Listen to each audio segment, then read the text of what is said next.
Hello, how are you guys? I see that we've got a few people here already. So, hello, welcome, and thank you for being on time. I'm gonna kind of let people trickle in. Usually, it takes everybody a few minutes to show up.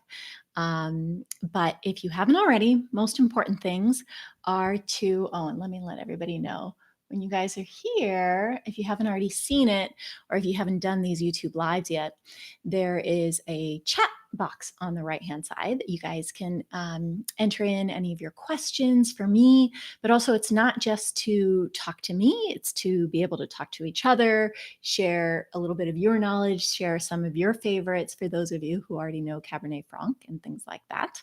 So feel free to let me know if you want to, that you're here, where you're joining from. I always love it when we have people from all over the world. That's part of the fun of these things, is to be able to connect with people through beautiful modern technology. And if you haven't already, go ahead, grab your wine glasses. Hi, Tanya here from Denver.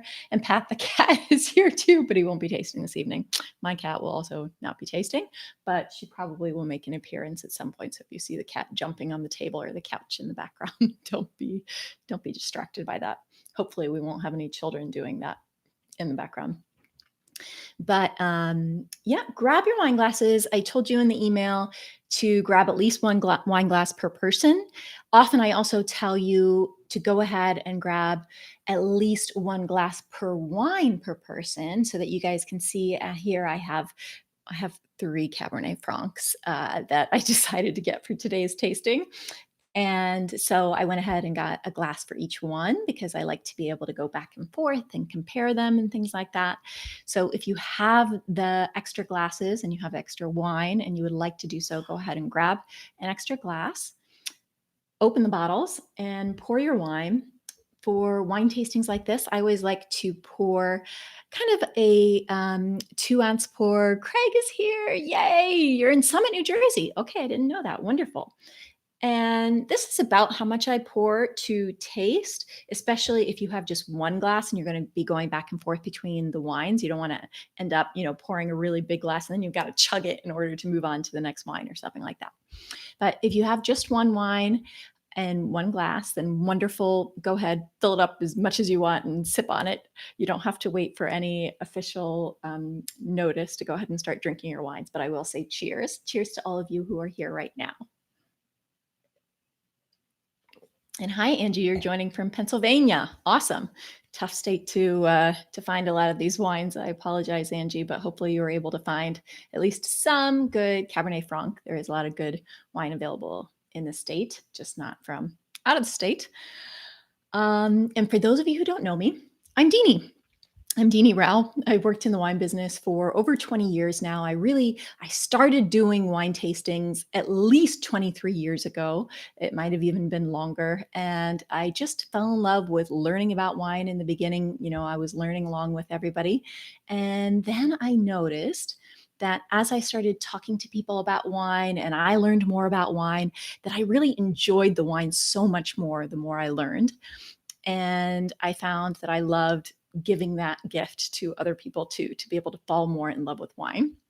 So I started doing these in all sorts of places. I used to be a sommelier. I worked at Christie's Auction House. I always say some of my more famous things is that I've done wine tastings for British royals. I've done one in Julia Child's house and had a lot of other very, very fortunate experiences to do this. But if you didn't already know, yeah, it was tough. I'm sorry, Angie.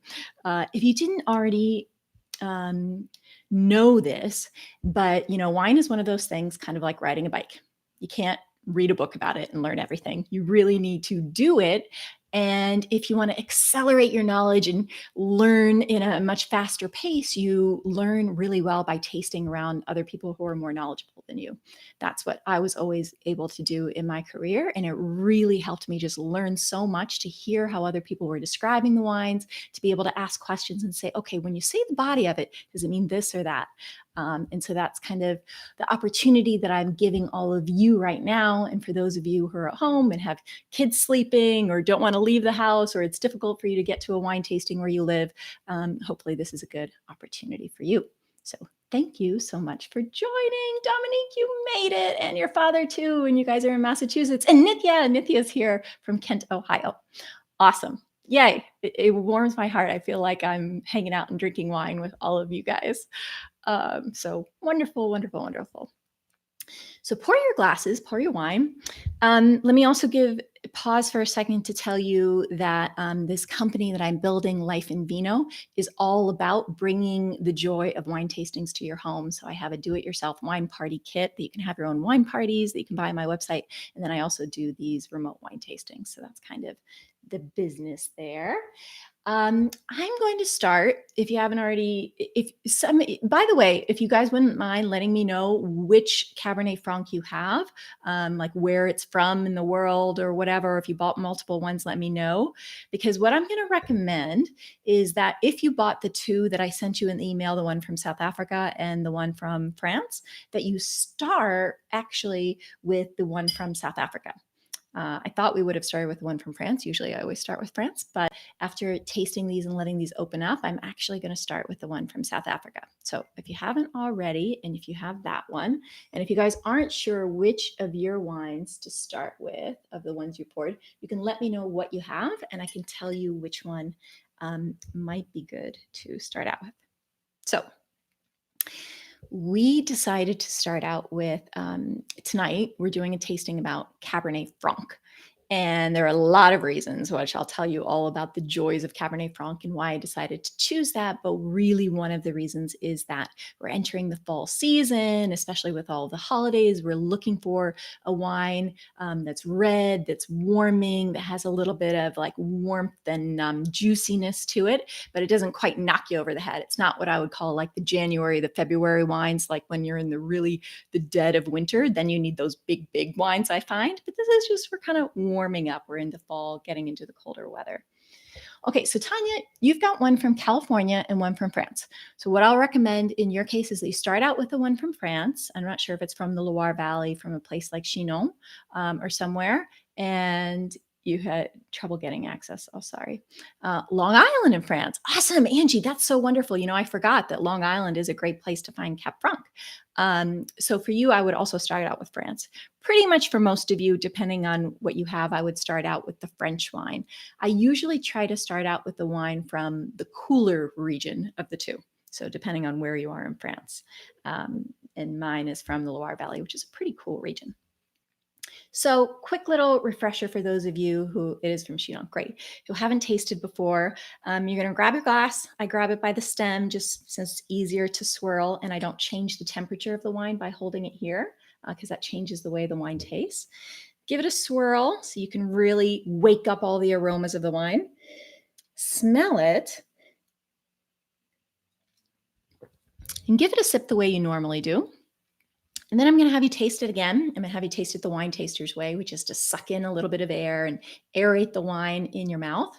The purpose of that is really so that you can send the aromas of the wine up through your nasal passages. Because when you smell like this through your nose, it's actually a totally different experience than when you smell through your mouth. And so much of taste is smelling. So you want to get both experiences of smelling the wine, which you do anyways when you sip it, but you're going to get even more if you do it while swirling it like this.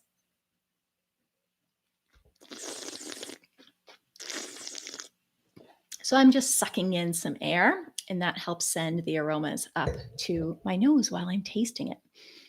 And for those of you who are able to taste it those two different ways, I would love to know from you, do you guys taste a difference between the two? Do you prefer it one way or another?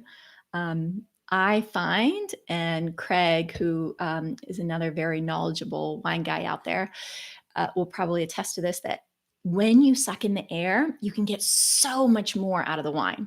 So for those of you who always wonder when people say like, oh, I can taste like tobacco in this wine, or, you know, I'm getting like pencil shavings, these kinds of things, like, what on earth is she talking about? Where is she getting that from? Well, this is step one in getting more out of your wine. And we'll go through all of the steps of doing that. Good. Okay, so Dominique, you got one from Argentina and Napa Valley. I'm guessing the one from Argentina is going to be the cooler climate of those two because it's the higher elevation. So I would start out with the one from Argentina, though tough call, both really sunny places. And Paula from How to Make Dinner fabulous. She has an awesome YouTube channel about cooking. So she could only find one from Chile in your tiny little neighborhood booze shop, right? Because you're in Canada, you're in Vancouver. So that's fine. That's wonderful. Chile. I don't know if it's from Colchagua Valley, but they do a lot of really great Cab Franc there. And it's also, oh, yeah, I love Chile. I love all these places. You guys are doing great. Craig is drinking the Langery 2015 and the Saint Martin Cuvée Legend Bourgogne, awesome, from 2017. Wonderful, wonderful choices. Craig, I'm with you on that Lang and Reed. I've been buying this wine for like, I don't know, 20 years or something crazy like that since I used to work as a sommelier, and love, love, love that wine. So cool. Great minds think alike. So back to the wine. Okay, let me make sure I told you guys. Oh, I wanted to tell you another reason why I chose Cabernet Franc for this tasting, which is that I find Cabernet Franc is one of those grapes that really takes on the place where it's from. Meaning, if you have a Cabernet Franc from a very cool region like the Loire Valley or New Zealand, it really tastes so, so different than when you get to a warmer region like Napa and you have that warmer weather ripening the fruit. You really taste such a huge, huge difference in the wines, in the aromas, the body, which we're going to talk about in a second, and all of the flavors that you're going to get in the wine. It really shows off the differences of place. And I love to choose a grape variety like that and taste it from different parts in the world. And you get to see what a huge influence the place is that it comes from. So, all making sense, you guys. At any moment, if I say words that sound like they're complete nonsense or don't make sense, A is either because I have mommy brain, it's too late for me to be doing this, or I need to explain myself. So just let me know if anything I say doesn't make sense, and I'd be happy to elaborate. Good. Why are they so hard to find in stores? Oh, it's a good question. They're becoming more and more popular, Cabernet Franc is, but it isn't like, the huge popularity that you have in Cabernet Sauvignon, for instance. And it's not as widely grown for sure. And also it comes under a lot of different names when you find it under Chinon, Bourgogne, and things like that. So you may not be looking for that. Also in Bordeaux, by the way, on the right bank of Bordeaux and places in Saint-Emilion in particular, you'll find a lot of Cab Franc there too, but it wouldn't necessarily be labeled as that. So that's part of the problem. But in general, Eli from Charlotte, awesome. Mommy Brain, you know what I'm talking about. Oh, you went to 3 stores, Dominique. I'm so sorry. All right, next time I'm going to hook you up with great stores that I know of in Massachusetts where you'll be able to buy these wines. But I'll tell you, Cab Franc in general, and I hope you guys are tasting these as I'm talking, but it's a great grape variety to grow in some of the cooler regions that want to be able to grow Cabernet Sauvignon. By the way, Cabernet Franc is one of the parent grape varieties. If you took Cabernet Franc and Sauvignon Blanc, those are the 2 parents, the mommy and daddy of Cabernet Sauvignon. So Cabernet Sauvignon and actually Merlot and Carmenere, all these grapes that you may have heard of, they all come from Cabernet Franc. They were, crossings between that and other grape varieties. And in some of the cooler grape variety in regions where they'd like to be able to grow Cabernet Sauvignon because it sells so well and you can get high prices for it, but Cabernet Sauvignon can be difficult to ripen, and Cabernet Franc actually ripens a little bit earlier, so it's a little bit of an easier grape variety to grow. So I would think that it's going to be growing in popularity, but if it's too cold, you get a lot of really strange flavors that can come out if you guys are picking up. Can you guys smell? Especially if you have more than one, you might be able to compare across these glasses and smell some of the spice, even if you're not sure what spice. And we can talk about what spices I smell, but I always think about when I'm smelling a wine, what are the fruits that I might be smelling? And then what are the things that aren't fruits that you smell? Like, do you smell anything that you could categorize as like floral? Is there anything that you would smell that might be in your spice cabinet? And you don't have to be able to identify what it is, but there's definitely a spice element to Cabernet Franc. And if the grapes don't get ripe enough, that spice element kind of hits you over the head and it can be sometimes a little unpleasant. So that's another reason you need the thrill of the hunt. Yeah, that's really good. So I'm going to go on and talk about, if you guys haven't already, go ahead and start sipping maybe your second wine too from the warmer climate of the two. I'm going to go actually to my California wine so I can compare. You just compared the California had definitely had a stronger spice smell. Awesome. Yeah, and you'll find a lot of times too with the warmer climates, just there's more pronounced, stronger, intense aromas in general too. So that's good. So now I want you guys to pay attention to something called body. And the reason why I love to do this in an interactive tasting, and I did a whole interactive tasting just on the concept of body too. So if you guys really want to get that concept, go do that tasting. It's recorded and available. But it's one of those things where people always say, like, I just don't know what people are talking about when they say body. And it's a lot easier when someone is guiding you through it to be able to taste it. So I want you to taste the cooler climate wine, like the one from France, for instance, next to the one from the warmer climate, like California, and see if you can tell the difference in the weight in your mouth, how unlike water. Or if you want an analogy, one might be more like a skim milk, and one might be more like heavy cream. And the one that's more like heavy cream is going to have that heavier body. And see if you guys can be able to kind of discern the difference. And if you have just one wine, even take that wine and ask yourself, like, okay, can I really feel that, especially in what I would call the mid palate, which is like right after it first hits your mouth, the wine, that's kind of the attack. And then there's a moment where it settles in before you swallow it and before the finish of it. And that's that mid palate. And see if you can really feel the weight, the body of the wine, and say, is it a light body wine or is it a full body wine?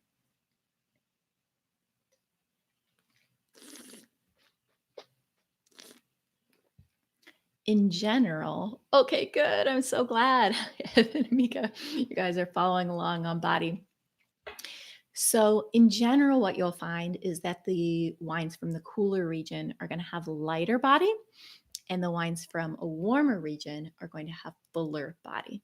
So, this is a comparison that you could go out and you could do anytime. And it's really useful because once you figure it out, which of those you prefer, you can kind of break up the whole wine store or the whole wine list according to this issue of climate. Like, oh, where is it warmer climate? Where is it cooler climate? And you'll know, like, oh, I tended to like those that were in the lighter bodied section. So if I'm looking for a Chardonnay, I'm going to look for a Chardonnay from a cooler climate versus a warmer climate. That's one of the factors. We'll talk about the others. Great.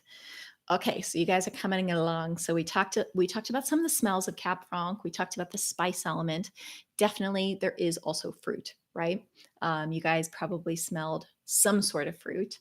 You can raise your hand by writing in the comments if you smell fruit. Hopefully, you smell fruit, but it may not be the predominant thing you smell. There might be a lot of other things you're smelling too. Like I said, well, I smell plums. I smell a lot of plum in this. And then some of them I smell like a sour cherry kind of smell too, just to tell you what I smell. But if you're not that specific, no problem. Just start with the basics and you can build from there. And then tobacco is another classic Cabernet Franc smell. I always get also kind of like tobacco leaf. So not just the dried tobacco, but like really like a leafy green quality, especially from the ones from Chinon. Uh, and the other thing, and this speaks to the food pairings, which I'm going to talk about in a little bit for Cabernet Franc, but I get for the spices, I get some Indian spices in these. Kind of like a garam masala smell. Nithya, if you're with me, you can give a shout out if you're picking up any of those aromas. And in general, I think that Cabernet Franc is absolutely one of awesome. You guys got the tobacco. Cabernet Franc is such a great pairing for Indian food. And there are those people out there that'll tell you, like, oh, go for a sweet Riesling or whatever with Indian food. But if you watch my video about food pairing with or wine pairings with Indian food, you'll know that I don't like that. I prefer to go with red wine with my Indian food. And I really, really love Cabernet Franc because it doesn't have a lot of those tannins, those bitterness that you get in black tea. It doesn't have too much of that, but it does have that fresh acidity, which I always say is the pucker in a wine. Like, can you get that pucker on the sides of your mouth, like in lemonade. That's the fresh acidity. And it goes so well with Indian food along with those Indian spices that you smell. Good. Okay, I'm talking a lot. So you guys need to tell me if you have questions, things you've always wanted to know about Cabernet Franc. Um, I'll tell you some. We've talked a lot about how it changes so much based on where it's from. And there are a lot of regions in the world where Cabernet Franc is grown really well. I've talked about some of them in France, in the Loire Valley, the lovely village of Chinon, which, if you guys ever want a fantastic wine trip, the Loire Valley is absolutely one of my favorites. And there are a lot of great producers there, but there's a producer there called Jogwe that is just phenomenal. And those wines, they'll age for years and years and years, and they're not even that expensive. I mean, you could buy a bottle of that for $30 and age that for 10, 15, 20 years, and it'll be gorgeous in years to come. So, okay, I'm going to get to Nithya in a second. And then you're going to find some in Tuscany, in the Sierra Nevada foothills, in California, South Africa, obviously. These are all places where they're doing really great, high quality Cabernet Franc. Okay, so Nithya says, I definitely taste fruit and I always taste the masala spice. Yeah, it's so funny, but it really is, especially for those of us who are trained and we know what that smells like. We really do get it. So Craig says, would you go for a warmer climate California Cabernet Franc to pair with Indian food or cooler climate Cabernet Franc or no difference? Well, I have to say that I have to qualify this because, especially as an Indian, if I talk about Indian food, well, India is a huge subcontinent and the food varies so much region by region. So I would probably get a little geeky with you, Craig, because I know you can handle it. And I would say that it depends on what region the food is coming from. But the spicier it gets, which, down where I'm from South India, the food tends to be spicier as in more chili, spicy hot. And in those regions, I would totally go for the warmer weather, like this Cab Franc from Lang and Reed is so, so delicious with those foods down there. And then I might, for the North Indian foods, which are more cream based, butter based, bread based, and they have their own spices, but they're not as hot. Those wines would go really well with the higher acidity levels from the cooler regions, like a Chinon or something. That's probably the route I would go with it, just to generalize. Green pepper aroma in your wine from France. Yeah, absolutely. You're getting that, Angie. I'm so glad. This is so cool that you guys are getting all this and this is becoming obvious to you. Dominique, what is the optimum age for Cabernet Franc? How well do they age? Okay, lamb vindaloo, delicious, Craig. So aging, for my time at Christie's is I could go on for a whole session just about how long to age wines, but really, really, the true answer is it depends on how you like the wine. I used to run into a lot of wine collectors who would start buying a lot of wine and they would age the wine only to find that they don't really like aged wine. What happens is as the wine ages, it goes from this fresh, juicy fruit and it starts to become kind of like a dried fruit. And as the fruit becomes like more like dried fruit characteristics, it also picks up like dried floral scents and it picks up all these what are called secondary or tertiary aromas that come later. And there's all this evolution. It becomes more complex. The wine tends to get lighter and it changes. So if you're the type of person who really loves those secondary aromas and you like what happens to the wine and you don't mind that it's missing some of the structure and the big strength of a younger wine in that sense, then these Cabernet Franc wines, I think beautifully, beautiful age, at least 5-10 years. And I mean, I've definitely had ones like great Cheval Blancs going back to 1929. So, nearly 100 years for certain they can age if they are wines that are built to last, meaning they're made in very, very high quality standards with a lot of fruit extraction and a lot of structure that's going to allow them to last for many years. So it depends a little bit on the price point too. In general, the lower price point ones, they're meant to be consumed young. And then the higher price point ones, that's where you get into potential for aging if you like that. But if you find that you really love, say, the wines from California because you love that bright, juicy fruit, you might not love aged wines. So it's something to figure out. So I left off at Lamb Vindaloo. And how many countries is Cabernet Franc grown? Oh my God, I don't know, but I know it's grown in Hungary, in Brazil, Uruguay. I mean, I would say 30 countries at least or something like that. But it's a lot of places where it is actually grown. It's been around since the 17th century, documented at least.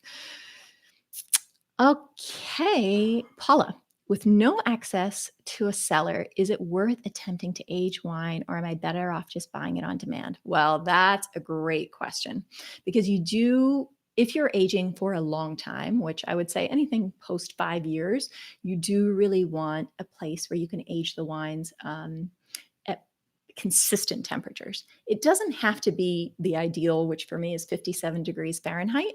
Sorry, I don't know what that is in Celsius for you, Paula, but it doesn't have to be that. It can be warmer than that. It can even be a somewhat ambient room temperature would be just fine, actually, if you're aging a wine for, I'd say, even 10, 20 years.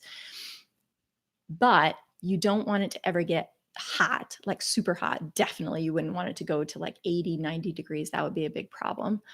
So if you're aging it for 5, 10 years, I think it would be just fine at room temperature. Keep it out of the light, keep it away from any stoves or appliances or anything like that, and you'll probably be just fine. The wines, when you don't store them as cold, they will evolve faster, which for some people is a bonus. Especially I would run into older collectors in their 60s and 70s, and they would purposely keep their cellar temperatures a little bit warmer because it doesn't need to be as cold. They don't actually want the wines to age so slowly. They want to be able to drink them in their lifetime. Wow, fascinating question you guys are asking. And by the way, Paul, another option too, if you don't have a cellar, is that you can um, they're professional sellers. So if, let's say you know that in 10, 20 years or something like that, you're going to live someplace with a cellar and you're going to want wines to either invest in, to resell, or, you really want to keep them in very high quality conditions. There are places like Wine Cellarage in New York and places like that that will store the wine for you at perfect cellar conditions. And some even deliver on demand to you when you need that bottle for your dinner party. Catherine, hello. Hi. Glad you joined.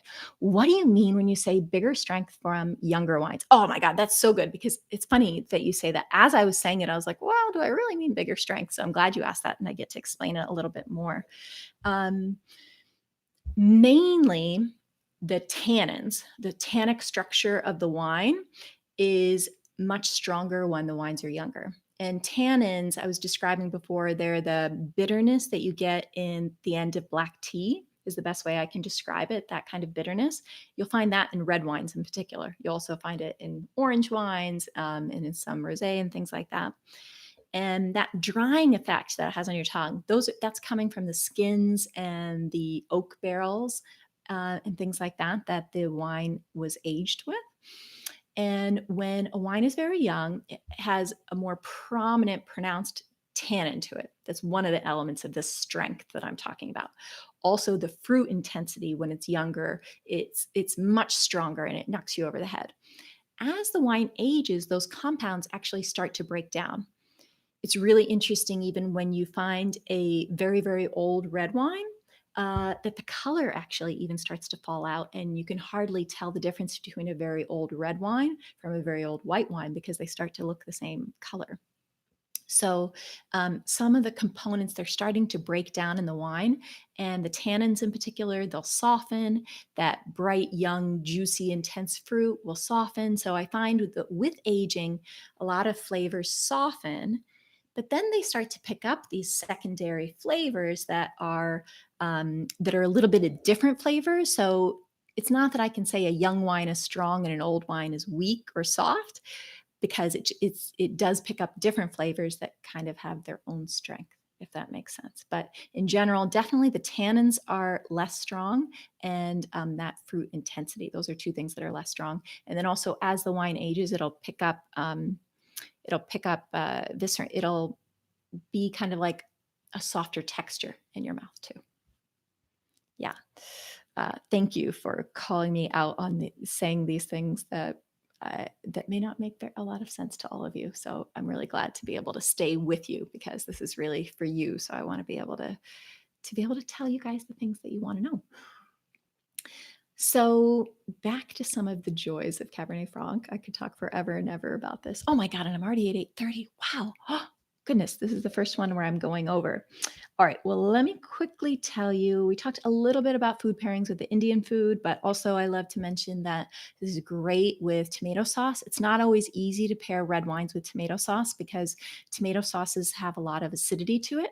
And when you have a food that is very acidic, say like a salad dressing or tomato sauce. Yeah, and you don't have a wine with enough of that acidity, which, as I said, you can feel it's like the pucker in the wine, the thing that makes you pucker, and you can feel like a mouth watering sensation. That will, if you don't have a wine with enough acidity, the food will kind of overpower it. So, Cabernet Franc is great because it is a red wine with a good amount of acidity. A lot of the Italian red grape varieties, also like Barbera and Sangiovese, those also have a good amount of acidity. So all of those can stand up to tomato sauces, as does Cab Franc. Also, because of the spice element and then kind of earthy characteristics, I find it to be really good with things like lentils and mushrooms. So those are all great. And definitely the lamb vindaloo that somebody mentioned. Awesome, awesome, awesome. Craig, I think, mentioned that. It's a party here. Keep going. I know. Okay, good. Catherine, thank you so much for telling me that was a great explanation because um, this is what I need to know from you guys. I want to know if I should just keep talking and talking and talking, or if you have other questions, or there's other things that you guys want to know because I love doing this and I have a lot of fun doing this. So I could probably do this forever. So you guys need to tell me, though, what's useful for you, what's helpful. Um, Speaking of the fact that it's a party, I will also say that one cool thing that I love to hear from people is that some people like to join these as part of a group. Like they'll have friends over to their house and they'll all open the wine together and they'll do that, which I love. In fact, one of my friends, even from the West Coast, she sent me a picture because on the West Coast it's 3 hours back. It was just 5 o'clock. And all the toddlers, all the kids were sitting in front and the moms were sitting in the back and they had their glasses of wine and their cheese and their crackers and everything like that. And the mom took a picture of me on the TV behind all the toddlers playing and stuff like that. So it's a good opportunity for those things. I also think it's a great opportunity for date night or just on your own instead of opening a glass of wine on a Friday night and watching Netflix. Why not join a wine tasting and learn a little bit about the wine too? So thanks a lot, guys, for all joining. Okay, Tanya said, oh, Paula says, I agree. This is great. I just sent the link to my mom. Awesome. Good. Usually my mom joins these. Too bad she didn't make it to this one. So thanks for the rec on foods with this. We'll be having spaghetti with a mushroom meat sauce right after this. Okay, perfect, perfect, perfect. Tanya, let me know how that goes. That sounds like such a delicious combination for this wine. And you guys have the French one and the California one. So it's gonna be awesome. In fact, let us know, Tanya, will you? And I'll include this in my thank you email to everyone. But Tanya, let us know which of the wines you end up liking better with your tomato sauce, because that will be fun. By the way, this is a good point too, because one of the things I wanted you guys to be able to get out of this is crowdsourcings on some of people's favorite Cabernet Francs. So I sent you, the South Africa one and the Chinon. We also already mentioned this Lang and Reed, which is classic Cabernet Franc. I mentioned Jogwe and Raffo. I can put these in my email too at the end. From Tuscany, Le Macchioli, Tenuta di Trinoro, really great producers that are doing Cab Francs there. Those are a little bit pricier than these guys. And then if anybody knows, and Craig, you might know, but if anybody knows some great producers that they really love in Sierra Nevada mountains or Hungary. Also, Paula, if you can tell us if you really liked your wine from Chile, anyone really liked their wine, then share it with us in the chat so the rest of us can go out and try it too.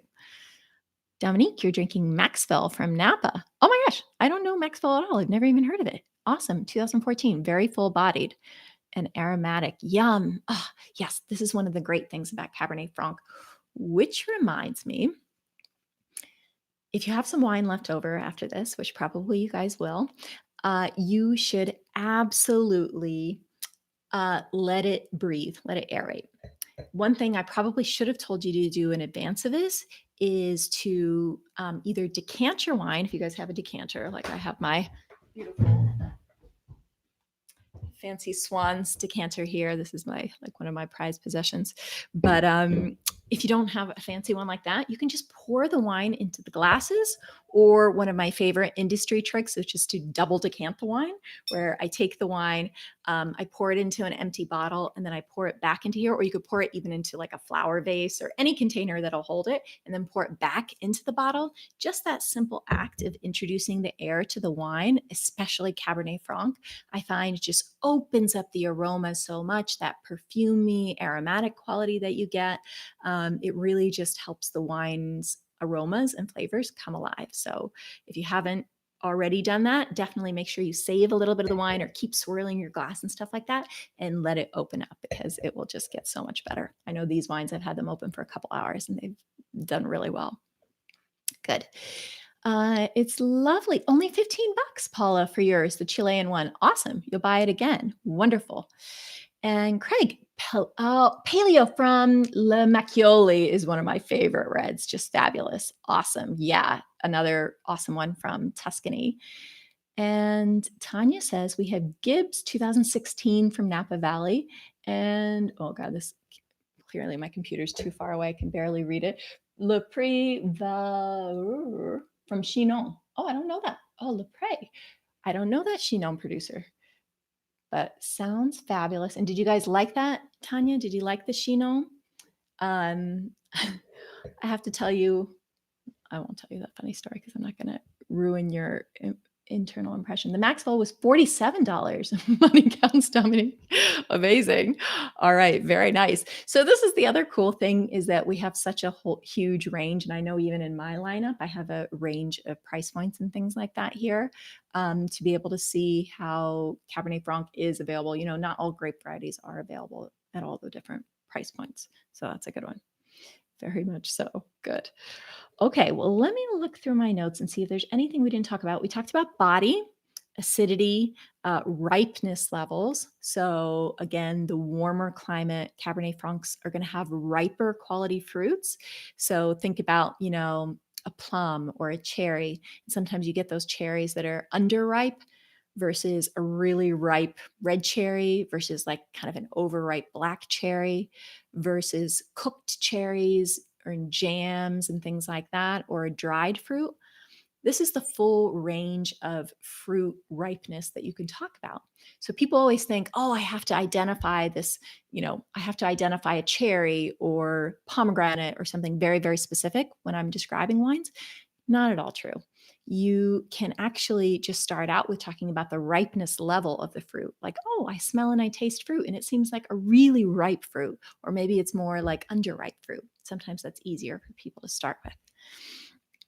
Good. So what is your advice for keeping a partial bottle of wine for the following day to maintain the flavor, aroma, etc.? Okay, I have a lot of tricks for this. And of course, I have a whole video about this too. But there are a lot of things that I do. The three things that deteriorate a wine, especially when it's open, is heat, light, and air. So you want to think about, how can I keep it away from light? So don't keep it out in sunlight. Keep it, you know, in a dark place. Put it in your fridge or something like that. For heat, I do recommend keeping it as on the cooler end. So if you stick it in the fridge, it's going to slow down all of those oxidation processes, which is one of the things that takes away from the freshness of the wine when you first open it. And then the air. The air is the trickiest one of all three of those to be able to stop, because once you've opened this bottle of wine, you got like, I don't know about you, but I've got like this much wine left. You got all of this air inside the bottle. So there's a lot of tricks for that. You know, there's the vacuum in where you put the rubber stopper on top and you kind of suck out the air and the oxygen. Those kind of work. One of my favorite and the cheapest ways to do it is there's something called the wine savers, or they have a lot of different names of them, but it's an inert gas, argon or something, that you pump into the bottle and then stick the cork in, and it kind of blankets the wine. So it prevents the oxygen from dissolving into the wine and oxidating the wine. So I think that's one of the cheapest and easiest ways of doing it. And if not, if you have a half bottle sitting around or any smaller container, pour the wine into that smaller container and put the stopper on it, because then you have less oxygen exposure in the bottle. That's another trick. All else fails, if you have a little wine left over, pour it into ice cube trays. and freeze it and use it for cooking. It's really great when you want to cook with wine and you don't want to use crappy quality wine to be able to have ice cube trays of them, because each ice cube is actually 1 ounce of wine. And, a lot of recipes call for 2 ounces, 4 ounces of something. And that way you don't have to open something. You can just reach into your ice cube tray. Cool. So I hope that helps. Um, in general, for those of you who are wondering about, like, how does Dini describe wine? How does she talk about wine and like know all these flavors and things like that? Well, I've been doing it for 23 years again, but really, I did this great interview with someone who helped me understand that there's two different parts of our brains. One side of our brain that's the very primitive animal side of us that smells and tastes things and experiences things. So when we smell a wine, that's part of our like basic biological survival instincts to know whether something's poison or not, right? So you experience it. And then we have the more evolved part of our brain that has language that helps us describe and give words to things. And those two parts of our brain are actually far apart from each other. That's why it's so hard for us to describe wine, because it's like you experience it over here and then you got to come all the way over here and come up with the words. So the way our brains work, it's really cool, but we have these neural pathways between those parts of our brains. And you can actually build roads between those by practicing. So just what the doctor ordered on your Friday night, the best way, if you guys want to learn how to describe more of the wines, it really is, it's not just about tasting more wines, it is that, but it's about just practicing and trying out, coming out with words, whatever they are, even if they're nonsensical words in the beginning, to start building those pathways. And also when you're out in the world and you're experiencing different smells and tastes and things like that, to pause and like really smell the oranges in the grocery store and say like, oh, orange, smell it, say the word and think of it, and you'll start to build those neural pathways that are going to help you become a great wine taster, as I know you all will be. By the way, Tanya on there, who was like, yeah, we smelled the tobacco.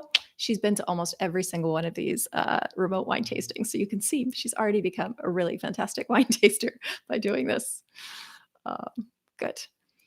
All right. Well, then with that, I am already over time. So I'm going to go ahead and wrap up. And thank you guys all so much for joining me, because this really is, it's such an honor for me. It's such a joy. I love doing these and I love being able to meet new people. I love hearing your questions and learning from you. I'll send you the follow-up things. And if there's anything I missed, anything you want to know, please don't hesitate to reach out. And especially the most helpful thing that you guys can do for me is to let me know how I can make these even better. Your feedback is super welcome. So thank you. Cheers. And when is my next tasting? Oh my God, such a good question. I don't know. I have to set the date. I have to come up with that. I'll let you guys know when the next tasting is. Thank you for asking, Nithya. Cheers. Bye-bye.